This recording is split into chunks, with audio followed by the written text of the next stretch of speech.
Total na 30 wheelchair ang pagdonar kan Philippine Charity Sweepstakes Office o PCSO sa piling benepisyaryo sa Albay. Kasuod mang aga kan gibuhon ang distribusyon sa Tabaco City. Kadaklan sa mga benepisyaryo ang senior citizens sa arog ni Lola Gloria asin Lola Fe na nadidipisila na sa paglakaw huli sa mga pigmamati ng helang. Pasalamat ko itong jail. Kaining kinaon niya sa kuyang wheelchair na habang buhay ko yan nagagamiton.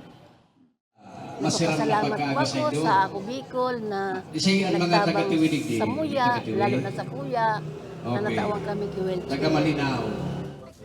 Salamat po sa sana dakol pang matabangan na arog sa muya ngunyan. Naging posible ang wheelchair distribution sa pakikipagtabangan kan Ako Bicol Party List sa inisyatibo ni Congressman Attorney Jill Bungalon.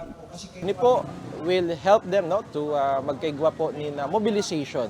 Lalong-lalo na sa mga bedridden, sa mga talagang day po na kakalakaw, nadidipisila, maghiro. So, dakulaw na tabang ini para po sa Sainda. Apisar sa napiling mga benepisyaryo sa Tabaco City, may mga benepisyaryo man gikan sa Bakakay, Santo Domingo, Malilipot, Malinaw, Asintiwi. Para sa mga baratang tatak Bicol, Regine Boy.